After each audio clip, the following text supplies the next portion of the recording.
जय हिंद दोस्तों, blender animation की नई क्लास में आपका एक बार फिर से स्वागत है। मैं हूं नीलेश और आज हम लोग यह समझने वाले हैं कि कैसे हम लोग मॉडिफायर का यूज़ करते हुए रिगिंग कर सकते हैं। तो चलिए क्लास को स्टार्ट करते हैं।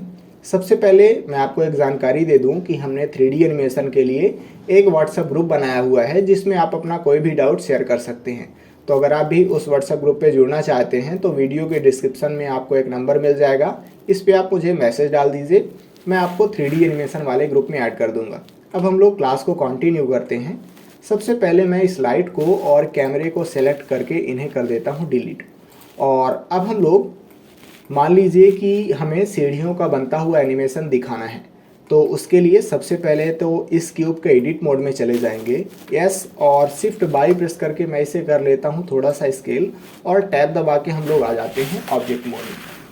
अब हमें इस पे लगा देना है एरे मॉडिफायर। रेंच आइकन पे जाएंगे, ऐड मॉडिफायर पे जाएंगे और जनरेट में जाके हम लोग इस पे लगा देते हैं एरे मॉडिफायर। अब यहाँ पे देखिए x की वैल्यू 1 है, ये चल जाएगा। हम लोग सीढ़ियों को z डायरेक्शन में लेके जाना चाहते हैं ऊपर की ओर, तो यहाँ पे आप जाइए और z की वैल्यू को 1 कर देना है। अब अगर हमें ज़्यादा सीढ़ियाँ चाहिए तो हम लोग यहाँ से काउंट की वैल्यू को बढ़ा के अपने हिसाब से एडजस्ट कर सकते हैं। तो कुछ इस तरीके से हम लोग सीढ़ियाँ यहाँ पे बना सकते हैं।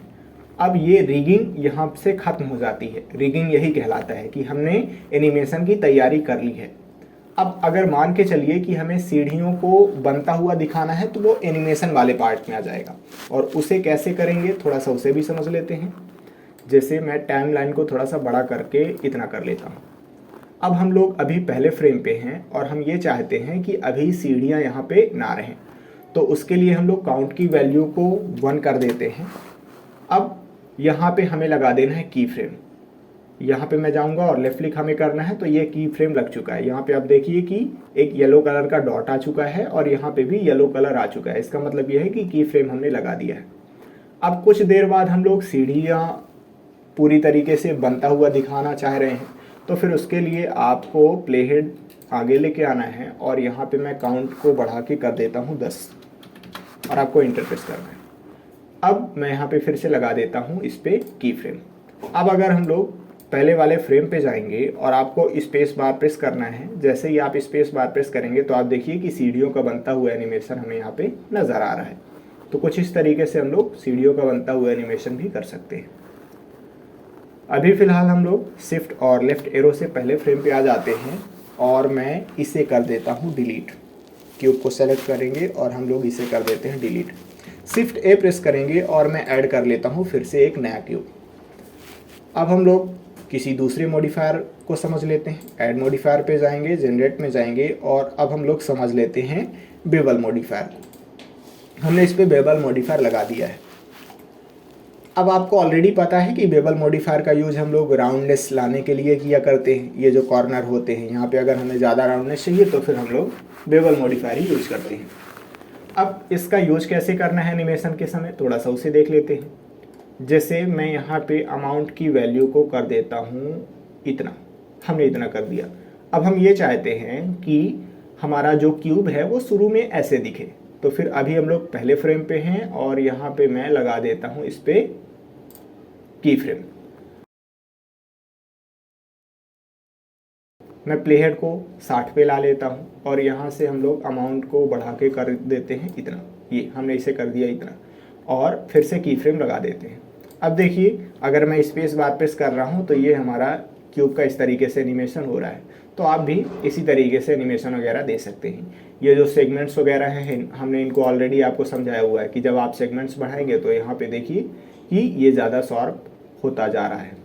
अभी फ़िलहाल हम लोग इसे कर देते हैं डिलीट, तो मुझे डिलीट बटन प्रेस करना है, ये डिलीट हो जाएगा। शिफ्ट और लेफ्ट एरो से हम लोग पहले वाले फ्रेम पे आ जाते हैं और अब हम लोग जो नेक्स्ट मॉडिफायर है उसे समझ लेते हैं। शिफ्ट ए प्रेस करेंगे और मैं ऐड कर लेता हूँ एक मंकी। हमारा मंकी अभी उतना ज़्यादा बढ़िया नज़र नहीं आ रहा है। कंट्रोल 2 प्रेस करेंगे तो 2 लेवल का सब डिवीज़न मॉडिफायर लग जाएगा। राइट क्लिक करके सेट ऑटो स्मूथ कर लेते हैं। अब हम लोग ऐड मॉडिफायर पे जाएंगे और यहाँ पे मैं कौन सा मॉडिफायर समझ लेता हूँ। अब हम लोग बिल्ड मॉडिफायर समझ लेते हैं। इस पर क्लिक करेंगे तो ये देखिए बिल्ड मॉडिफायर इस पर लग चुका है। लेकिन हमारा जो मंकी है वो पूरी तरह से गायब हो चुका है। उसका रीज़न ये है कि हमने बिल्ड मॉडिफायर लगाया हुआ है, और बिल्ड मॉडिफायर का मतलब ये होता है कि हम लोग उस मंकी को बनाता हुआ दिखाना चाहते हैं। थोड़ा सा यहाँ पे समझ लें कि ये वैल्यू क्या बता रही हैं। जैसे यहाँ पे ये स्टार्ट फ्रेम पे लिखा है 1, यानी कि हमारा मंकी पहले फ्रेम से बनना स्टार्ट होगा, और लेंथ कितनी है 100, यानी कि 100 फ्रेम तक ये बन के पूरी तरीके से कंप्लीट हो जाएगा। चलिए थोड़ा सा देख लेते हैं। स्पेस बार में प्रेस करूँगा तो ये हमारा मंकी बनता हुआ यहाँ पे नज़र आ रहा है। तो कुछ इस तरीके से हम लोग इसका एनिमेशन दे सकते हैं।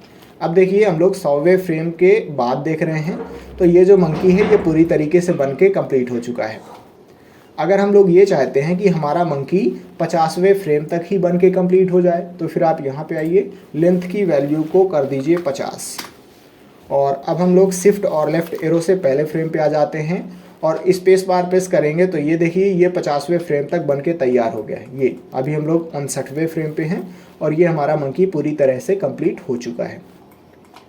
ये जो स्टार्ट है इसमें भी हम लोग बदलाव कर सकते हैं। मान लीजिए हम लोग ये चाह रहे हैं कि ये 20वें फ्रेम से बनना स्टार्ट हो, तो हम लोग इस पर लिख देंगे 20। अब हम लोग पहले फ्रेम पे आ जाते हैं, और अगर मैं स्पेस बार प्रेस कर रहा हूँ तो ये देखिए अभी हम लोग 17वें फ्रेम पे हैं, तो ये मंकी हमें नज़र नहीं आ रहा है। लेकिन जैसे ही ये 20वें फ्रेम के बाद हम लोग आते हैं तो ये मंकी बनना स्टार्ट होता है। अभी इसका मतलब ये होता है कि मतलब यहाँ से स्टार्ट होगा और ये इसके आगे 50वें फ्रेम तक जाने वाला है। आप इतना ध्यान दीजिएगा, ठीक है। ये तो कुछ इस तरीके से हम लोग इसे भी समझ सकते हैं। फिलहाल मैं इसे कर लेता हूँ 1 और इसे हम लोग कर लेते हैं 100, और अभी इसे समझते हैं। अभी देखिए कि हमारा मंकी शुरू में गायब है, और जब हम लोग स्पेस बार प्रेस कर रहे हैं तो ये मंकी हमारा धीरे धीरे बनता हुआ नज़र आएगा और 100वें फ्रेम तक ये बन जाएगा। लेकिन अगर मैं उल्टा दिखाना चाहता हूँ, उल्टा का मतलब ये है कि हम लोग ये चाहते हैं कि ये पहले तो दिखे और फिर बाद में धीरे धीरे ये गायब हो जाए, तो हम लोग रिवर्स पे क्लिक कर देंगे। अब देखिए ये मंकी शुरू में है और धीरे धीरे ये गायब होता हुआ नज़र आ जाएगा। अभी आप यहाँ पे देख सकते हैं कि ये जो मंकी हमारा एक लाइन से गायब हो रहा है। अगर हम लोग इसे रैंडमली यहाँ वहाँ से गायब करना चाहते हैं तो रैंडमाइज पे क्लिक करना है आपको। अब देखिए पहले फ्रेम पे आइए और स्पेस बार प्रेस कीजिए, तो ये देखिए ये रैंडमाइज यहाँ वहाँ से गायब हो रहा है। अगर आपको बनाना है तो आप रिवर्स पे टिक हटा दीजिए। अब ये जो मंकी है ये बनता हुआ दिखेगा। रैंडमाइज पे अभी क्लिक है, इस वजह से ये रैंडमली यहाँ वहाँ से बन रहा है। अगर हम लोग रैंडमली नहीं बनाना चाहते हैं तो इस पर यहाँ से क्लिक कर देंगे तो ये हट जाएगा। अब आप पहले फ्रेम पे आइए और स्पेस बार प्रेस कीजिए, ये लाइन से बनना स्टार्ट हो जाएगा। फिलहाल अभी हम लोग शिफ्ट और लेफ़्ट एरो से पहले फ्रेम पे आ जाते हैं, और मुझे यहाँ से इस मॉडिफायर को बंद करना है, तो मैं यहाँ पे जाऊँगा और आपको क्लिक करना है, तो ये जो बिल्ड मॉडिफायर था वो हट जाएगा। ऐड मॉडिफायर पे जाएंगे, जनरेट में जाएंगे, और अब हम लोग थोड़ा सा समझ लेते हैं किस मॉडिफायर के बारे में, स्क्रू मॉडिफायर के बारे में चलिए समझते हैं, और ये काफ़ी ज़्यादा इम्पॉर्टेंट है। तो अभी फ़िलहाल मैं टाइमलाइन को छोटा कर देता हूँ और हम लोग मंकी को कर देते हैं डिलीट। शिफ्ट ए प्रेस करेंगे और मैं सर्कल को ऐड कर लेता हूँ। टैब दबा के हम लोग चले जाते हैं एडिट मोड में, 1 प्रेस करके फ्रंट व्यू में आ जाते हैं। RX 90 प्रेस करके मैं इसे 90 डिग्री रोटेट कर लेता हूँ। यस प्रेस करके हम लोग इसे स्केल कर लेते हैं, और GX प्रेस करके मैं इसे कर देता हूँ इधर साइड मूव। अब हम लोग इस पे लगाएंगे स्क्रू मॉडिफायर।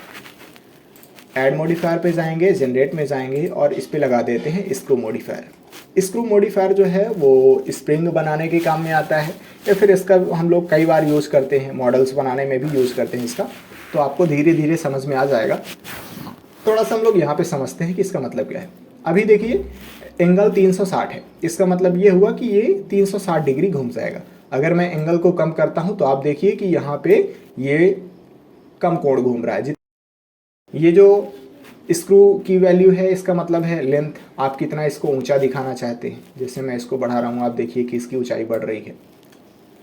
इसकी वैल्यू हम लोग बढ़ा करके कितने राउंड हमें यहाँ पे चाहिए स्प्रिंग के, वो यहाँ से कंट्रोल कर सकते हैं। मैं अभी एंगल को कर देता हूँ 360। ये अगर आप स्प्रिंग को मोटा या फिर पतला दिखाना चाहते हैं तो आपको यस प्रेस करना है और इसे कर लेना है स्केल, ये पतला या फिर मोटा होता जाएगा। तो कुछ इस प्रकार से अपन लोग इसे कर सकते हैं। और अब यहाँ पे ये जो एक्सिस वगैरह हैं इन पे आप बदलाव करके देखें, और शुरू में कई बार स्क्रू मॉडिफायर का यूज़ करने में प्रॉब्लम्स आती है कि किस प्रकार से एक्सिस काम कर रही हैं और किस प्रकार से हमें इसे रोटेट करना चाहिए, ये जो हमने सर्कल वगैरह ऐड किया हुआ है। तो आप इसे प्रैक्टिस कीजिए और अगर आपको समझ में ना आए कि किस प्रकार से ये एक्सिस काम कर रही हैं तो आप मुझे व्हाट्सएप ग्रुप में बताइएगा, मैं आपको एक अलग से क्लास में बता दूंगा कैमरे में आकर के, उसमें आपको ज़्यादा समझ में आएगा। स्क्रीन पे आपको उतना बढ़िया समझ में नहीं आएगा कि किस प्रकार से एक्सिस काम करती हैं। शुरू में जब मैं ब्लेंडर सीख रहा था तो मुझे भी स्क्रू मॉडिफायर को लेके कई बार प्रॉब्लम जाती थी, लेकिन अब मुझे आदत हो गई है तो ये सारी चीज़ें अब मेरे लिए काफ़ी आसान हो चुकी हैं। फिलहाल हम लोग यहाँ से ये कर सकते हैं। मान के चलिए कि आप यहाँ पे स्प्रिंग को फैलाना या फिर सिकोड़ना चाह रहे हैं, कुछ आपको इस प्रकार से एनिमेशन देना है। तो सबसे पहले तो मैं टैब दबा के वापस आ जाता हूँ ऑब्जेक्ट मोड में और मैं टाइमलाइन को बड़ा करके कर लेता हूँ इतना। अब मान के चलिए कि मैं ये चाहता हूँ कि हमारी जो स्प्रिंग है वो शुरू में इतनी ही दिखे, तो आपको यहाँ पे जाना है और इस पर लगा देना है की फ्रेम। अब हम ये चाहते हैं कि कुछ देर बाद हमारी ये स्प्रिंग फैल जाए, तो उसके लिए आप आगे आ जाइए और यहाँ पे मैं इस वैल्यू को बढ़ा के कर देता हूँ इतना। ये हमने कर दिया इसे इतना। नम पीरियड प्रेस करेंगे तो पास में आ जाएंगे। अब यहाँ पे ज़्यादा बढ़िया दिखेगा। मैं यहाँ पे की फ्रेम लगा देता हूँ। अब हम ये चाहते हैं कि कुछ देर बाद हमारी ये जो स्प्रिंग है वो सिकुड़ जाए, तो हम लोग फिर से आगे आ जाते हैं थोड़ा सा और इसे मैं कम कर देता हूँ इतना, ये, और फिर से हम लोग लगा देते हैं इस पर की फ्रेम।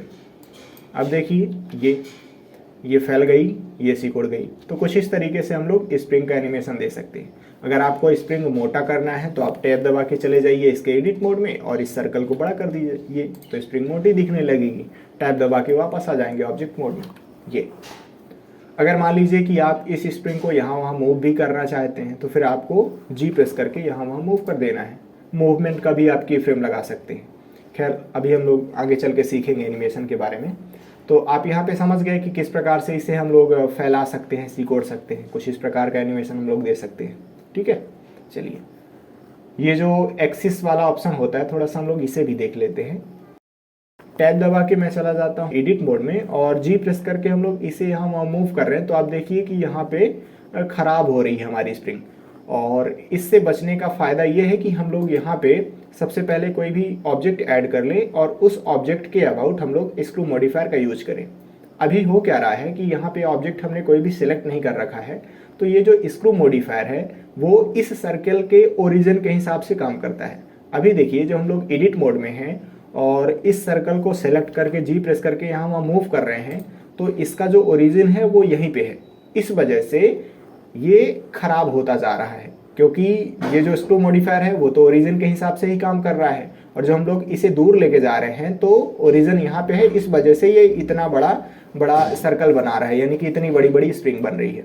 लेकिन अगर हम लोग यहाँ पे किसी भी ऑब्जेक्ट को ऐड कर लेते हैं और फिर उसके अबाउट स्क्रू मॉडिफायर का यूज करते हैं तो ये प्रॉब्लम नहीं आएगी। चलिए देख लेते हैं। कंट्रोल जेड प्रेस करके मैं अंडू कर लेता हूँ इसे और टैब दबा के हम लोग आ जाते हैं वापस ऑब्जेक्ट मोड में, और शिफ्ट ए प्रेस करके मैं ऐड कर लेता हूँ एम्प्टी। ये हमने यहाँ से एक एम्प्टी को ऐड कर लिया। अब हमने इस स्प्रिंग को सेलेक्ट किया और इस स्पीकर की सहायता से इस ऑब्जेक्ट को सेलेक्ट कर लेते हैं। अब अगर मैं इसे यहाँ वहाँ मूव करता हूँ तो आप देखिए कि जिस प्रकार से मैं यहाँ वहाँ मूव कर रहा हूँ तो इसके हिसाब से अब हमारी स्प्रिंग बनने वाली है।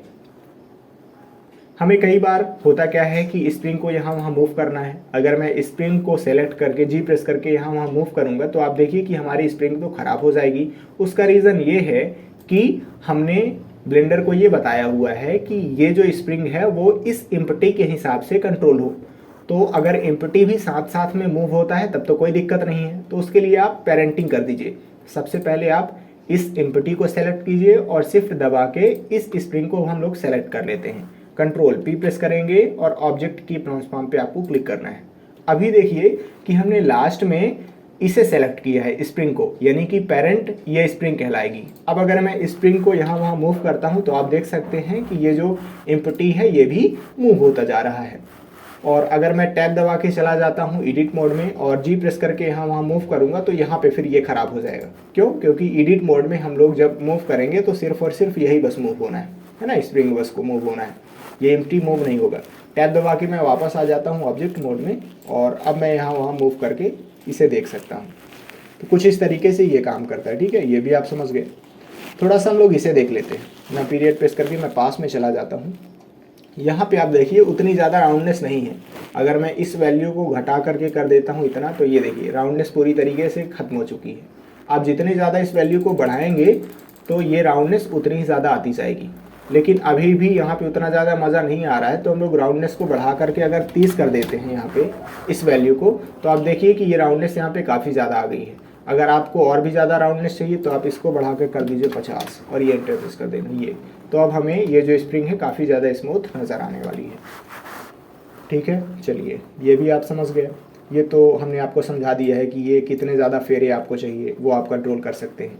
फेरों का भी आप एनिमेशन कर सकते हैं। ये जो आपको डॉट नज़र आ रहे हैं ना, तो इनका मतलब ही ये है कि आप इन सभी पे की फ्रेम लगा सकते हैं और इनका एनिमेशन अच्छे से किया जा सकता है। अभी फ़िलहाल मैं इसे सेलेक्ट कर देता हूँ और डिलीट कर देते हैं हम लोग। इस इनपुट को भी हम लोग कर देते हैं डिलीट। शिफ्ट और लेफ़्ट एरो से आ जाते हैं पहले वाले फ्रेम पे, और अब हम लोग ऐड कर लेते हैं सिंगल वर्टेक्स। मैं सिंगल वर्टेक्स ऐड कर लेता हूँ। हो सकता है ये जो ऑप्शन है वो आपको ना आ रहे हों, तो उसके लिए आप एडिट पे जाइए, प्रेफरेंसेस पे जाइए और यहाँ पे जाके आपको लिखना है एक्स्ट्रा, EXTRA। और जैसे ही आप एक्स्ट्रा लिखते हैं तो आपको ये वाला एड ऑन एक्टिवेट करना है, ऐड मेश एक्स्ट्रा ऑब्जेक्ट वाला। जब ये एड ऑन एक्टिवेट हो जाएगा तो आपको भी यहाँ पे बहुत सारे ऑप्शन देखने को मिलेंगे। शिफ्ट ए प्रेस करेंगे और मेश पे जाएंगे, ये सारे ऑप्शन अब आपको दिख जाएंगे क्योंकि आपने एड ऑन के एक्टिवेट कर दिया है। और यहाँ से मैं सिंगल वर्टेक्स को ऐड कर लेता हूँ। अच्छा, जब हम लोग किसी भी वर्टेक्स को ऐड करेंगे तो ऑलरेडी हम लोग एडिट मोड में आ जाते हैं। नम पीरियड प्रेस करके मैं पास में चला जाता हूँ। अभी हम लोग वर्टेक्स सिलेक्शन मोड में हैं, इसीलिए हमें यहाँ पे वर्टेक्स दिखाई दे रही है। मैं जी प्रेस करके इसे कर देता हूँ इधर साइड मूव। ई प्रेस करेंगे, इसे कर लेते हैं एक्सट्रूड। ई प्रेस करके मैं इधर साइड कर लेता हूँ इतना एक्सट्रूड। ई प्रेस करके कर लेते हैं इतना एक्सट्रूड और फिर से ई इधर साइड एक्सट्रूड। इसे सेलेक्ट करके इधर साइड एक्सट्रूड कर लेते हैं और इसे सेलेक्ट करके हम लोग कर लेते हैं इधर साइड एक्सट्रूड। टैब दबा के वापस आ जाते हैं ऑब्जेक्ट मोड में। और अब हम लोग स्किन मॉडिफायर के बारे में समझने वाले हैं। अभी देखिए कि ये हमें पतला नज़र आ रहा है, लेकिन अगर मैं इसे मोटा दिखाना चाहता हूँ तो हमें स्किन मॉडिफायर यूज करना पड़ेगा। ऐड मॉडिफायर पे जाएंगे, जनरेट में जाएंगे और मैं इस पे लगा देता हूँ स्किन मॉडिफायर। स्किन मॉडिफायर मोटा करने के काम में आता है।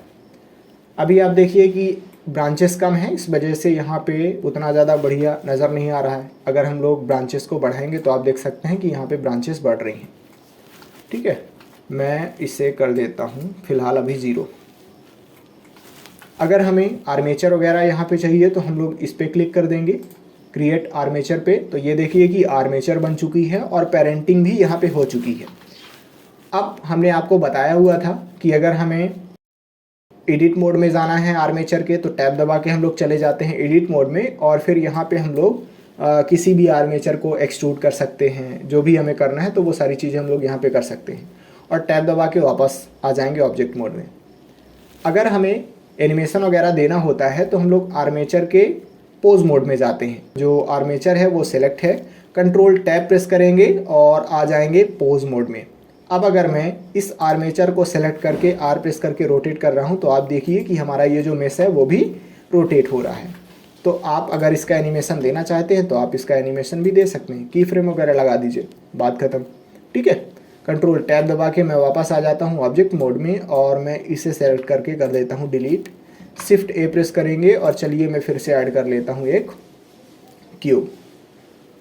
ऐड मॉडिफायर पे जाएंगे, जनरेट में जाएंगे और अभी हमने ये सारी चीज़ें देख ली हैं। सॉलिडिफाई मॉडिफायर हमने आपको बताया हुआ है कि किसी भी चीज़ को मोटा करने के लिए हम लोग इसका यूज करते हैं और अगर आप इसका एनिमेशन देना चाहते हैं तो वो भी कर सकते हैं। जैसे अभी मैं टैब दबा के चला जाता हूँ इस क्यूब के एडिट मोड में। इस ऊपर वाले फेस को हम लोग सेलेक्ट करके इसे कर देते हैं डिलीट। टैब दबा के वापस आ जाते हैं ऑब्जेक्ट मोड में। ऐड मॉडिफायर पे जाएंगे और जनरेट पे जाएंगे और मैं इस पे लगा देता हूँ ये वाला मॉडिफायर, ये सॉलिडिफाई मॉडिफायर। नाम पीरियड प्रेस करेंगे, इसके पास में आ जाते हैं। अब देखिए थिकनेस से आप इसकी मोटाई कम या ज़्यादा कर सकते हैं। तो अगर आप इसको भी एनिमेट करना चाहते हैं तो पहले फ्रेम पे हैं अभी हम लोग, इस पे लगा देते हैं ये की फ्रेम, आगे आ जाएंगे और इस पे मोटा दिखाना चाहते हैं, मैं इसको कर देता हूँ 1 और इस पे लगा देते हैं की फ्रेम। अब अगर हम लोग पहले फ्रेम पे आएंगे और स्पेस बार प्रेस करेंगे तो ये देखिए एनिमेशन हो रहा है। तो कुछ इस तरीके से आप एनिमेशन वगैरह भी दे सकते हैं।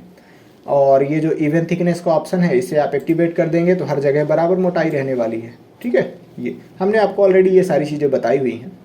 मैं यहाँ से फ़िलहाल कट कर देता हूँ इसे और हम लोग इस क्यूब को भी डिलीट कर देते हैं। शिफ्ट और लेफ़्ट एरो से पहले वाले फ्रेम पे आ जाते हैं। 1 प्रेस करके हम लोग फ्रंट व्यू में आ जाते हैं और शिफ्ट ए प्रेस करेंगे। मैं ऐड कर लेता हूँ एक सिलेंडर, ये हमने सिलेंडर ऐड कर लिया। अब हम लोग इस पे वायर फ्रेम मॉडिफायर लगाने वाले हैं, तो टैब दबा के मैं चला जाता हूँ एडिट मोड में। ये जो ऊपर साइड वाला फेस है मैं इसे सेलेक्ट करके कर देता हूँ डिलीट, और हमें इसे वायर के रूप में कन्वर्ट करना है। मैं कंट्रोल आर प्रेस करके इस पे लगा लेता हूँ लूप कट, और माउस व्हील को रोटेट करेंगे और काफ़ी ज़्यादा हम लोग यहाँ पे लूप कट लगा लेते हैं। अभी यहाँ पे देखिए कि मैं इस पे लगाने वाला हूँ wire frame modifier. Add modifier पे जाएंगे, जनरेट पे जाएंगे और इस पे लगा देते हैं हम लोग वायर फ्रेम मॉडिफायर। अभी देखिए वायर फ्रेम मॉडिफायर हमने लगा भी दिया है लेकिन कोई भी इफेक्ट नज़र नहीं आ रहा है। उसका रीज़न ये है कि अभी हम लोग एडिट मोड में हैं और एडिट मोड में हमने इस वायर फ्रेम मॉडिफायर को बंद कर रखा है। अगर मैं एडिट मोड में इस वायर फ्रेम मॉडिफायर को चालू करना चाहता हूँ तो हमें यहाँ पे क्लिक करना है। ये देखिए वायर फ्रेम मॉडिफायर अब हमें यहाँ पे अच्छे से नज़र आ रहा है। वायर फ्रेम मॉडिफायर करता क्या है, जहाँ पे जो एजेस होती हैं उनको वो वायर के रूप में कन्वर्ट कर देता है और जो फेसेस हैं उनको कर देता है डिलीट। अगर आपको यहाँ पे थिकनेस ज़्यादा करनी है तो आप यहाँ पे थिकनेस को बढ़ा सकते हैं। ठीक है, कुछ इस तरीके से। अगर आपको यहाँ पे बाउंड्री चाहिए ऊपर साइड तो यहाँ पे आपको बाउंड्री पे क्लिक करना है। ये देखिए बाउंड्री आ चुकी है। मैं थोड़ा सा जूम करके दिखा देता हूँ। अभी यहाँ पे देखिए बाउंड्री बनी हुई है। मैं इस पर क्लिक कर देता हूँ तो ये बाउंड्री हट गई है। फिलहाल अभी हम लोग इसे बाउंड्री बना लेते हैं। अभी देखिए जो फेस हैं वो गायब हो चुके हैं। मैं अगर इस पर क्लिक कर देता हूं तो जो फेस है वो भी बना रहेगा और वायर फ्रेम मॉडिफायर भी अच्छे से काम कर रहा है। यानी कि जहां पे एजेस थी उनको वो वायर के रूप में कन्वर्ट कर दिया है। अगर आपको थिकनेस कम या ज़्यादा करनी है तो आप यहाँ से थिकनेस कम या फिर ज़्यादा कर सकते हैं। कुछ इस तरीके से आप इसे एनिमेट भी कर सकते हैं। आप यहाँ पे देखिए पहले फ्रेम पे जाइए आप और इसको कम कर दीजिए, कुछ देर बाद आप इसको बढ़ा दीजिए, तो कुछ इस तरीके से आप एनिमेशन दे सकते हैं। आपको ये सारी चीज़ें ट्राई करनी है। ठीक है, ये अभी मैं इस पर टिक कर देता हूँ और हम लोग थोड़ा सा इसकी मोटाई को कम कर देते हैं। ये मैं कर देता हूँ इतना। इसका यूज हम लोग कैसे कर सकते हैं, इसका यूज हम लोग डस्टबिन बनाने में कर सकते हैं ना, जैसे जालियाँ वगैरह होती हैं उस तरीके से आप इनको बना सकते हैं। और ये जो हैं तो ये तो ठीक है, थिकनेस हमें बराबर रखनी है हर जगह पे, तो आपको यहाँ पे क्लिक करना है तो थिकनेस हर जगह बराबर हो जाएगी। तो कुछ इस तरीके से हम लोग वायर फ्रेम मॉडिफायर का भी यूज कर सकते हैं। मैं इसे कर देता हूँ डिलीट, तो टैब दबा के वापस आ जाएंगे ऑब्जेक्ट मोड में और एक्स प्रेस करके इसे कर देते हैं डिलीट। ठीक है, चलिए अब क्या ऐड कर लिया जाए, शिफ्ट ए प्रेस कर लेते हैं और मैं ऐड कर लेता हूँ यहाँ पे क्यूब। ऐड मॉडिफायर पे जाएंगे और जनरेट में जाके हमने लगभग सारी चीज़ें कंप्लीट कर ली हैं जो बेसिक लेवल पे यूज़ होती हैं। और जो बाकी चीज़ें हैं आप उन्हें प्रैक्टिस कीजिए, ट्राई कीजिए, कुछ ना कुछ तो सीखेंगे ही आप। और अब हम लोग थोड़ा सा डिफॉर्म पे देख लेते हैं कि ये किस प्रकार से काम करते हैं, और इस पे भी हम लोग दो चार को देख लेते हैं। जैसे अभी मैं देख लेता हूँ इस पे कौन सा, इसका यूज़ हम लोग देख लेते हैं। ठीक है, किस प्रकार से कर्व का यूज करते हैं। मैं इसे कर देता हूँ डिलीट और अब हम लोग सबसे पहले तो एक कर्व ऐड कर लेते हैं। मैं कर्व ऐड कर लेता हूँ, बेजियर कर्व। टैब दबा के हम लोग चले जाते हैं इसके एडिट मोड में, 7 प्रेस करके टॉप व्यू में चले जाते हैं। जी प्रेस करके मैं इसे कर देता हूँ इधर साइड मूव, और आर प्रेस करके हम लोग कर देते हैं रोटेट। ई प्रेस करके मैं थोड़ा सा इसे कर लेता हूँ एक्सट्रूड, ये हमने कर लिया इसे इतना एक्सट्रूड, और आर प्रेस करके मैं कर लेता हूँ इसे इतना रोटेट। इसे सेलेक्ट करेंगे, जी प्रेस करके मैं इधर साइड कर लेता हूँ और आर प्रेस करके कर लेते हैं रोटेट। एस प्रेस करके थोड़ा सा मैं इसे कर लेता हूँ स्केल। टैब दबा के वापस आ जाते हैं ऑब्जेक्ट मोड में। कई बार आप लोग देखे होंगे 3D एनिमेशन वीडियो में कि जो लाइनें हैं वो चलती हुई नज़र आती हैं, तो उसे कैसे करना होता है थोड़ा सा उसे देख लेते हैं। 7 प्रेस करके टॉप व्यू में आ जाते हैं। मैं ऐड कर लेता हूँ एक सिलेंडर, शिफ्ट ए प्रेस करेंगे और हम लोग ऐड कर लेते हैं ये एक सिलेंडर। ये हमने सिलेंडर को ऐड कर लिया। ये सिलेंडर यहाँ पे आ चुका है। टैब दबा के चले जाएंगे इसके एडिट मोड में और यस प्रेस करके मैं इसे कर लेता हूँ स्केल। हमने इसे कर लिया है स्केल। ये R बाई 90 प्रेस करके इसे हम लोग कर देते हैं रोटेट। चलिए S और शिफ्ट X प्रेस करके मैं इसे थोड़ा सा कर लेता हूँ स्केल। टैब दबा के वापस आ जाना है हमें ऑब्जेक्ट मोड में, और अब मैं इस पे लगा देता हूँ एरे मॉडिफायर। ये हमने इस पे लगा दिया एरे मॉडिफायर, और यहाँ से हम लोग काउंट की वैल्यू को अपने हिसाब से बना सकते हैं। अब मान के चलिए कि मैं इसे इस कर्व के हिसाब से मोड़ना चाहता हूँ, तो सबसे पहले हमें इस सिलेंडर को सेलेक्ट करना है, ऐड मॉडिफायर पे जाएंगे, डिफॉर्म पे जाएंगे, और मैं इस पे लगा देता हूँ कर्व मॉडिफायर। ये अभी ये इफेक्ट नहीं हो रहा है, उसका रीज़न ये है कि अभी हमने ब्लेंडर को बताया ही नहीं है कि किस कर्व के हिसाब से ये मोड़ने वाला है। तो आप पिकर की सहायता से इस कर्व को सेलेक्ट कर लीजिए। ये 7 प्रेस करके हम लोग टॉप व्यू में चले जाते हैं।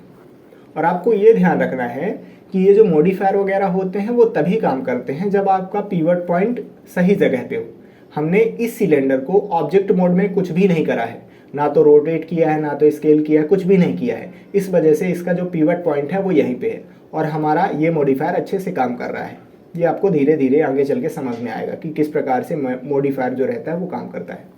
अब देखिए कि मान लीजिए मैं एनिमेशन दिखाना चाहता हूँ यहाँ पे बनती हुई लाइन का, तो उसके लिए सबसे पहले तो मैं यहाँ पे जाऊँगा एरे मॉडिफायर पे, और मैं टाइमलाइन को थोड़ा सा बड़ा कर लेता हूँ। काउंट की वैल्यू को हम लोग कर लेते हैं 1, और यहाँ पे लगा देते हैं की फ्रेम।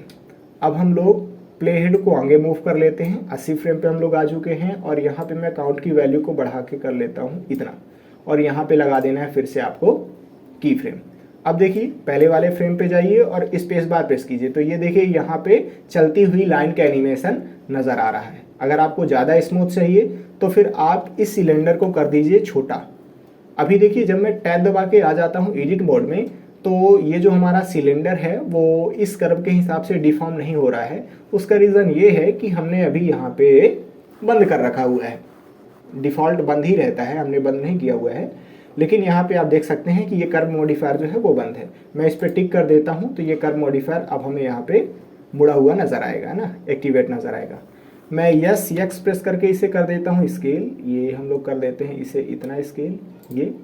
और अब हम लोग यहाँ पे टैब दबा के वापस आ जाते हैं, और मैं फिर से आ जाता हूँ 80 फ्रेम पे, और यहाँ पे हमें करना क्या है कि इसे बढ़ा के कर देना है इतना, और इस पे हम लोग लगा देते हैं ये की फ्रेम। तो वो वाला जो हमने की फ्रेम लगाया हुआ था वो रिप्लेस हो जाएगा, वो हट जाएगा, और फिर से मैं यहाँ पे लगा देता हूँ ये की फ्रेम। हालांकि आप की फ्रेम को सेलेक्ट करके उसे डिलीट भी कर सकते हैं, वो हम लोग आगे चल के सीखेंगे। शिफ्ट और लेफ्ट एरो से मैं पहले फ्रेम पे आ जाता हूँ। अब अगर स्पेस बार प्रेस करेंगे तो ये देखिए लाइन का चलता हुआ एनिमेशन हो रहा है। अगर आपको सिलेंडर छोटा या फिर बड़ा करना है तो आप टैब दबा के चले जाइए उसके एडिट मोड में, और यस प्रेस करके आप इसे छोटा या फिर बड़ा कर सकते हैं। ठीक है, जैसे मैं यक्स प्रेस करूँगा तो ये एक्स डायरेक्शन में छोटा या बड़ा होगा। एस और शिफ्ट यक्स प्रेस करके मैं इसे मोटा कर सकता हूँ, पतला भी कर सकता हूँ। तो जितना भी आप इसे मोटा या फिर पतला करेंगे उसके हिसाब से ये सिलेंडर मोटा और पतला हो जाएगा, और हमें उतनी ही मोटी ये लाइन नज़र आने वाली है। ये तो हम लोग इसका भी एनिमेशन कर सकते हैं। अभी मैं इसे कर देता हूँ डिलीट, और शिफ्ट और लेफ्ट एरो से हम लोग आ जाते हैं पहले फ्रेम पे। मैं इस कर्व को सेलेक्ट करके कर देता हूँ डिलीट, शिफ्ट ए प्रेस करेंगे, और चलिए मैं ऐड कर लेता हूँ मंकी। 1 प्रेस करके फ्रंट व्यू में आ जाते हैं, कंट्रोल 2 प्रेस करेंगे, 2 लेवल का सब डिवीज़न मॉडिफायर लग जाएगा। राइट क्लिक करके सेट ऑटो स्मूथ कर लेते हैं। हो सकता है आप ये सोच रहे हों कि क्या इस पे सब डिवीज़न मॉडिफायर लगाना ज़रूरी है, इसे सेट स्मूथ करना ज़रूरी है। नहीं, ऐसा ज़रूरी नहीं है। मुझे मंकी को अच्छा देखना होता है, इस वजह से मैं बार बार कर लेता हूँ। आप कीजिए ना कीजिए वो आपकी मर्ज़ी है। फिलहाल अब हम लोग अगला मॉडिफायर समझ लेते हैं। ऐड मॉडिफायर पे जाएंगे, डिफॉर्म पे जाएंगे, और मैं चलिए लैटिस मॉडिफायर देख लेता हूँ कि लैटिस मॉडिफायर किस प्रकार से काम करता है। तो उसके लिए तो अभी हमें लैटिस ऐड करना पड़ेगा। अभी हमारे पास लैटिस है नहीं, तो पहले तो मैं लैटिस ऐड कर लेता हूँ। शिफ्ट ए प्रेस करेंगे, और यहाँ पे ये देखिए लैटिस है, मैं इसे कर लेता हूँ ऐड। ये लैटिस आ चुका है। 1 प्रेस करके हम लोग फ्रंट व्यू में चले जाएंगे, और टैब दबा के हम लोग इसके एडिट मोड में भी जा सकते हैं। ए प्रेस करेंगे तो पूरा का पूरा लैटिस सेलेक्ट हो जाएगा। यस प्रेस करके मैं इसे कर लेता हूँ स्केल, और यस एक्स प्रेस करके थोड़ा सा मैं कर लेता हूँ इतना स्केल। हमने इस तरीके से इस लैटिस को स्केल कर लिया है कि हमारा जो मंकी है वो पूरी तरीके से अंदर चला जाए इसके। अब हमें यहाँ पे सबसे पहले तो मैं इस लैटिस वाले ऑप्शन पे चला जाता हूँ। अब हम लोग ये जो वैल्यू है इसे बढ़ा के कर लेते हैं 5। तो ये देखिए, ये जो कंट्रोल पॉइंट है ये मैं बढ़ाने की कोशिश कर रहा हूँ। अभी आप देखिए इस वाई एक्सिस पे कंट्रोल पॉइंट नहीं है ना, सेगमेंट्स नहीं है। मैं यहाँ पे जाके कर देता हूँ 5 और आप देख सकते हैं कि ये वाले कंट्रोल पॉइंट आ गए हैं। अब ये वर्टिकली ऊपर साइड कंट्रोल पॉइंट नहीं है, लूप कट नहीं है। मैं यहाँ पे जाऊँगा और डब्ल्यू की वैल्यू को 5 कर देता हूँ। ये टैब दबा के हम लोग वापस आ जाते हैं ऑब्जेक्ट मोड में। अब हमने ये सब क्यों किया है वो आपको आगे समझ में आएगा। मैं ये चाहता हूँ कि ये जो मंकी है वो इस लैटिस के हिसाब से कंट्रोल हो, डिफॉर्म हो। तो सबसे पहले हम लोग इस मंकी को सेलेक्ट करेंगे और रेंच आइकन पे जाएंगे, ऐड मॉडिफायर पे जाएंगे, डिफॉर्म पे जाके हमें लगाना है इस पर लैटिस मॉडिफायर। ये हमने इस पर लैटिस मॉडिफायर लगा दिया है, यहाँ पे आप देख भी सकते हैं। अब स्पीकर की सहायता से उस लैटिस को आपको सेलेक्ट करना पड़ेगा जिसके हिसाब से आप इस मंकी को डिफॉर्म करना चाहते हैं। मैं यहाँ पे जाऊँगा और लेफ्ट क्लिक करना है और ये हमारा जो लैटिस है वो सेलेक्ट हो चुका है। अब यहाँ पे आप देख सकते हैं कि हमारा जो मंकी है वो पूरी तरीके से डिफॉर्म हो चुका है। अब अगर मैं इस लैटिस को सेलेक्ट करता हूँ, Z प्रेस करके हम लोग इसे नीचे साइड मूव कर लेते हैं, तो ये देखिए हमारा मंकी इस प्रकार से है। अब अगर मैं इसे यहाँ पे इसके अंदर से मूव करके गुजारता हूँ तो आप देखिए कि हमारा जो मंकी है वो बदल रहा है। ये किस प्रकार से उसकी जो शेप है वो चेंज हो रही है। टैब दबा के हम लोग चले जाते हैं इस लैटिस के एडिट मोड में, ऑल्ट Z प्रेस करके हम लोग एक्सरे मोड में आ जाते हैं और मैं इसे सेलेक्ट करके X प्रेस करके थोड़ा सा इधर साइड मूव कर देता हूँ और इसे भी हम लोग सेलेक्ट करके इधर साइड कर देते हैं मूव। थोड़ा सा हम लोग इन्हें सेलेक्ट करके X प्रेस करके इधर साइड मूव कर देते हैं और टैब दबा के वापस आ जाते हैं ऑब्जेक्ट मोड में। ऑल्ट Z प्रेस करके हम लोग एक्सरे मोड से बाहर आ जाते हैं। अब देखिए मैं इस लैटिस को सेलेक्ट कर लेता हूँ और G प्रेस करके मैं इसे कर देता हूँ इधर साइड मूव और इस पे हमें लगा देना है की फ्रेम। आई प्रेस करेंगे और लोकेशन पे लगा देता हूँ मैं की फ्रेम। प्ले हेड को आगे लेके आते हैं और इस लैटिस को मैं Z प्रेस करके ऊपर साइड मूव कर देता हूँ और हम लोग आई प्रेस करके लोकेशन पे लगा देते हैं की फ्रेम। यानी कि हमने इस लैटिस को सबसे पहले यहाँ पे देखना है और उसके बाद मैं ये चाहता हूँ कि 60वें फ्रेम पे ये लैटिस हमारा यहाँ पे आ जाए। शिफ्ट और लेफ्ट एरो से पहले फ्रेम पे आइए और स्पेस बार आप प्रेस करके देखिए कि जब ये लैटिस इस मंकी के अंदर से गुजर रहा है तो किस प्रकार से एनिमेशन हो रहा है। अभी आप देखिए ये तो कुछ इस प्रकार से हम लोग किसी भी मंकी को डिफॉर्म कर सकते हैं। मंकी ही नहीं, आप किसी भी ऑब्जेक्ट को डिफॉर्म कर सकते हैं। इस लैटिस के हिसाब से आपका मंकी डिफॉर्म होने वाला है। अगर मैं इस लैटिस को सेलेक्ट करके टैब दबा के इसके एडिट मोड में जाता हूँ और किसी भी वर्टेक्स को हम लोग सेलेक्ट करके यहाँ वहाँ मूव करेंगे तो इस वर्टेक्स के हिसाब से ये हमारा मंकी भी मूव होने वाला है। टैब दबा के हम लोग वापस आ जाते हैं ऑब्जेक्ट मोड में और मैं दोनों को सेलेक्ट करके इन्हें कर देता हूँ डिलीट। शिफ्ट और लेफ्ट एरो से हम लोग आ जाते हैं पहले फ्रेम पे। शिफ्ट ए प्रेस करेंगे और चलिए मैं ऐड कर लेता हूँ एक क्यूब। ये हमने क्यूब ऐड कर लिया है। ऐड मॉडिफायर पे जाएंगे, डिफॉर्म पे जाएंगे और अब हम लोग ये जो सिंपल डिफॉर्म वाला ऑप्शन है इसे देख लेते हैं। इस पर मैं क्लिक करूँगा और इस पर सिंपल डिफॉर्म वाला जो मॉडिफायर है वो लग चुका है। अब यहाँ पे हमने लूप कट वगैरह नहीं लगाया है तो उतना ज़्यादा अभी हमें इफेक्ट देखने को नहीं मिलेगा। मैं टैब दबा के चला जाता हूँ इस क्यूब के एडिट मोड में। 1 प्रेस करके हम लोग फ्रंट व्यू में आ जाते हैं। Z प्रेस करके मैं इसे कर लेता हूँ Z डायरेक्शन में स्केल और शिफ्ट Z प्रेस करके मैं इसे थोड़ा सा कर लेता हूँ स्केल। इतना हमने कर लिया, ऐसे इतना स्केल। कंट्रोल R प्रेस करेंगे और इस पे लगा देते हैं लूप कट। माउस व्हील की सहायता से मैं लूप कट को काफ़ी ज़्यादा बढ़ा देता हूँ। अब मैं यहाँ पे लेफ्ट क्लिक कर दूंगा तो ये लूप कट यहाँ पे आ जाएगा। टैब दबा के हम लोग वापस आ जाते हैं ऑब्जेक्ट मोड में। अब ये जो एक्सिस है मैं इसे सेलेक्ट कर लेता हूँ Z एक्सिस। तो अब ये Z एक्सिस के अबाउट डिफॉर्म होने वाला है।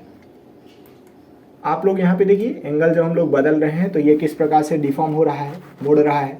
अगर मुझे इसका मुड़ता हुआ एनिमेशन देना है तो कैसे करेंगे, चलिए उसे देख लेते हैं। अभी मैं ये चाहता हूँ कि पहले वाले फ्रेम पे ये जो क्यूब है वो नॉर्मली रहे, सीधा रहे। तो हम लोग एंगल पे लिख देते हैं 0 और इस पे लगा देते हैं की फ्रेम। प्ले हेड को आगे लेके आएंगे और मैं यहाँ पे इसको बढ़ा के कर देता हूँ इतना और इस पे हम लोग लगा देते हैं की फ्रेम। पहले फ्रेम पे जाएंगे और स्पेस बार प्रेस करेंगे तो ये देखिए कि मैं इसका मुड़ता हुआ एनिमेशन दिखा पा रहा हूँ, है ना। तो जैसे आपको किसी छड़ का मुड़ता हुआ एनिमेशन दिखाना है तो वो आप कर सकते हैं, ठीक है। चलिए अभी हम लोग ये जो की फ्रेम लगाए हैं इन्हें ए से सेलेक्ट कर लेंगे और एक्स प्रेस करके इन्हें कर देते हैं डिलीट। शिफ्ट और लेफ्ट एरो प्रेस करेंगे तो पहले वाले फ्रेम पे आ जाएंगे। थोड़ा सा हम लोग ये बाकी ऑप्शन भी समझ लेते हैं। मैं बेंड पे क्लिक कर लेता हूँ। अभी ये जो एक्सिस है हमने जेड एक्सिस सेलेक्ट कर रखी है, मैं इसे एक्स एक्सिस सेलेक्ट कर लेता हूँ। ये देखिए तो अब ये झुका रहा है। 3 प्रेस करके राइट ऑर्थोग्राफिक व्यू में आ जाते हैं और मैं कोण को यहाँ पे घटा के कर देता हूँ इतना। आपको जितना भी इसे झुकाना है आप यहाँ से कंट्रोल कर सकते हैं। अगर मैं इतना झुकाना चाहता हूँ तो आप ये एंगल की वैल्यू को इतना कर दीजिए तो इतना झुकेगा। अब मान लीजिए कि आप इसका मुड़ता हुआ एनिमेशन दिखाना चाह रहे हैं तो आप पहले फ्रेम पे आइए और यहाँ पे हम लोग एंगल की वैल्यू को कर देते हैं 0, तो ये अभी सीधा दिखेगा। उसके बाद आप आगे चले जाइए। अभी यहाँ पे आपको की फ्रेम लगा देना है, मैं लगा देता हूँ। अब आप आगे चले जाइए और यहाँ से एंगल की वैल्यू को बढ़ा के कर दीजिए इतना और इस पर भी की फ्रेम लगा दीजिए। अब अगर हम लोग स्पेस बार प्रेस करेंगे तो ये देखिए इसका हम लोग मुड़ता हुआ एनिमेशन दिखा पा रहे हैं। ये जो रिस्ट्रिक्शन है इसे भी हम लोग लेफ्ट क्लिक से टर्न ऑन कर लेते हैं और कितने हिस्से तक हमें इसे इफेक्ट कराना है वो सारी चीज़ें हम लोग यहाँ से कंट्रोल कर सकते हैं। ये एक ऑप्शन होता है वर्टेक्स ग्रुप का, थोड़ा सा हम लोग इसे भी समझ लेंगे लास्ट में और ये आपको हर जगह देखने को मिलेगा। इसका मतलब ये होता है कि आप कितनी जगह पे इस मॉडिफायर को अफेक्ट कराना चाहते हैं, ऐसा कुछ होता है। फिलहाल अभी इसे हम लोग समझ गए कि ये बेंड का मतलब होता है कि कितना ये मुड़ेगा। अभी हम लोग ऐसे सभी की फ्रेम को सेलेक्ट कर लेते हैं और एक्स प्रेस करके इन्हें कर देते हैं डिलीट। शिफ्ट और लेफ्ट एरो से पहले वाले फ्रेम पे आ जाते हैं और हम लोग यहाँ पे अगले वाले ऑप्शन को समझ लेते हैं टेपर का, ठीक है। ये जैसे आप अलग अलग एक्सिस पे आप चेक कीजिए कि किस प्रकार से ये मुड़ रहा है। मैं अभी बाई एक्सिस सेलेक्ट कर लेता हूँ और यहाँ पे आप देखिए कि जब हम लोग ये कर रहे हैं ये किस हिसाब से ये डिफॉर्म हो रहा है। मैं यहाँ पे जेड एक्सिस सेलेक्ट कर लेता हूँ और यहाँ पे आपको अब ज़्यादा समझ में आएगा ये तो किस प्रकार से ये अफेक्ट हो रहा है। आप की फ्रेम लगा के इसका एनिमेशन भी कर सकते हैं जितना भी आपको करना है, जिस प्रकार से करना है। लास्ट वाले ऑप्शन को हम लोग समझ लेते हैं जो कि स्ट्रेच का है। आप लोग नॉर्मली देखते होंगे कि जब हम लोग रबड़ को हाथ से फैलाते हैं तो पतला होता जाता है और अगर हम लोग उसे सिकोड़ते हैं तो वो मोटा होता जाता है। कुछ इसी प्रकार से यहाँ पे भी वो काम करेगा। जैसे आप यहाँ पे देख सकते हैं मैं एक्स एक्सिस यहाँ से एक्टिवेट कर लेता हूँ और जब हम लोग इस वैल्यू को बढ़ा रहे हैं या फिर घटा रहे हैं तो आप देख सकते हैं, है ना, कि किस प्रकार से ये स्ट्रेच हो रहा है। तो आप इन सभी का एनिमेशन वगैरह कर सकते हैं। अब हम लोग थोड़ा सा वर्टेक्स ग्रुप के बारे में समझ लेते हैं। अभी मैं यहाँ पे सबको सेलेक्ट करके इन्हें कर देता हूँ डिलीट। शिफ्ट ए प्रेस करेंगे और चलिए मैं ऐड कर लेता हूँ एक मंकी और हम लोग वर्टेक्स ग्रुप को लैटिस मॉडिफायर की मदद से समझते हैं। कंट्रोल 2 प्रेस करेंगे तो 2 लेवल का सब डिवीजन मॉडिफायर लग जाएगा। राइट क्लिक करके सेट ऑटो स्मूथ कर लेते हैं। शिफ्ट ए प्रेस करेंगे और मैं इस पर सबसे पहले एक ऐड कर लेता हूँ एक लैटिस। ये लैटिस आ चुका है। टैब दबा के हम लोग चले जाएंगे एडिट मोड में और ए से सब कुछ सेलेक्ट कर लेते हैं। यस प्रेस करके मैं इसे कर लेता हूँ इतना स्केल। लैटिस वाले ऑप्शन पे जाएंगे और यहाँ पे मैं इनकी वैल्यू को बढ़ा के कर लेता हूँ 5 और इसे भी हम लोग कर लेते हैं 5। तीनों को हमने 5 5 5 कर लिया। ऑल्ट जेड प्रेस करके एक्सरे मोड में चले जाएंगे और मैं इन्हें सेलेक्ट करके जी प्रेस करके इधर साइड मूव कर देता हूँ और ये जो हैं इन्हें हम लोग बॉक्स बना के सेलेक्ट कर लेते हैं और जी प्रेस करके इधर साइड मूव कर लेते हैं। टैब दबा के वापस आ जाते हैं ऑब्जेक्ट मोड में। अब हमें इस पर लैटिस मॉडिफायर लगाना है तो मंकी को सेलेक्ट करेंगे, रेंच आइकन पे जाएंगे, ऐड मॉडिफायर पे जाएंगे और मैं इस पे लगा देता हूँ लैटिस मॉडिफायर। और अब हम लोग इस स्पीकर की सहायता से इस लैटिस को सेलेक्ट कर लेते हैं। अब यहाँ पे देखिए कि हमने ब्लेंडर को ये बता दिया है कि ये जो मंकी है इस लैटिस के हिसाब से डिफॉर्म हो और हमने कोई भी वर्टेक्स ग्रुप यहाँ पे चूज नहीं करा है, इसीलिए ये पूरा का पूरा मंकी ही डिफॉर्म हो रहा है। लेकिन मान के चलिए हम ये चाहते हैं कि इस मंकी का सिर्फ और सिर्फ सिर बस डिफॉर्म हो, तो उसके लिए हमें वर्टेक्स ग्रुप बनाना पड़ेगा। कैसे करेंगे? सबसे पहले मंकी को सेलेक्ट करना है, उल्टे ट्रायंगल वाले ऑप्शन पे जाएंगे और यहाँ पे देखिए वर्टेक्स ग्रुप का ऑप्शन आ रहा है। मैं प्लस पे क्लिक करूँगा और अभी हमें यहाँ पे टैब दबा के चले जाना है एडिट मोड में और हम लोग सबसे पहले तो उन वर्टेक्स को सेलेक्ट कर लेते हैं या फिर उस जगह को आपको सेलेक्ट कर लेना है जिसे हम लोग इस ग्रुप में असाइन करना चाहते हैं। ऑल्ट ए प्रेस करेंगे तो सब कुछ डिससेलेक्ट हो जाएगा और मैं बॉक्स बना के ये ऊपर वाला जो हिस्सा है इस मंकी का उसे सेलेक्ट कर लेता हूँ और हमें असाइन पे क्लिक कर देना है। हमने अभी इस ग्रुप के अंदर इन सभी फेसेस को असाइन कर लिया है। मैं चाहूँ तो इस ग्रुप का नाम भी चेंज कर सकता हूँ। जैसे मान लीजिए मैं इस ग्रुप का नाम लिखना चाहता हूँ हेड, 2 बार लेफ्ट क्लिक कीजिए इसके ऊपर और इसकी जगह लिख लीजिए हेड और आपको एंटर प्रेस करना है। तो इस ग्रुप का नाम हो गया हेड।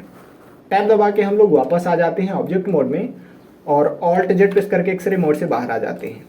रेंच आइकन पे जाएंगे और यहाँ पे ये जो वर्टेक्स ग्रुप का ऑप्शन है इस पे मैं यहाँ पे लेफ्ट क्लिक करूँगा और अभी हमने हेड वाला जो वर्टेक्स ग्रुप बनाया हुआ है वो यहाँ पे शो कर रहा है। मैं लेफ्ट क्लिक कर देता हूँ। अब आप देखिए कि हमने यहाँ पे हेड वाला जो वर्टेक्स ग्रुप है उसे सेलेक्ट कर दिया है। इसका मतलब ये हुआ कि ये जो लैटिस मॉडिफायर है वो सिर्फ और सिर्फ इसी ग्रुप में इफेक्ट करने वाला है।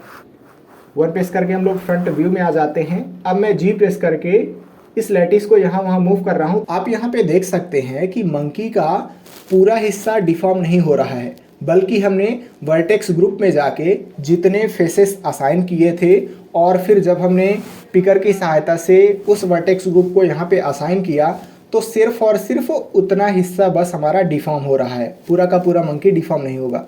तो अगर आप भी इसी तरीके से ऐसा चाहते हैं कभी भी कि सिर्फ और सिर्फ कोई खास हिस्सा बस डिफॉर्म हो तो फिर आप वर्टेक्स ग्रुप वाला जो ऑप्शन है उसे यूज़ कर सकते हैं। तो कुछ इस तरीके से हमने आज सीखा हुआ है कि कैसे हम लोग मॉडिफायर का यूज़ करते हुए रिगिंग कर सकते हैं। अब हम लोग अगली क्लास में सेव की का यूज़ करते हुए सीखने वाले हैं कि कैसे रिगिंग की जाती है।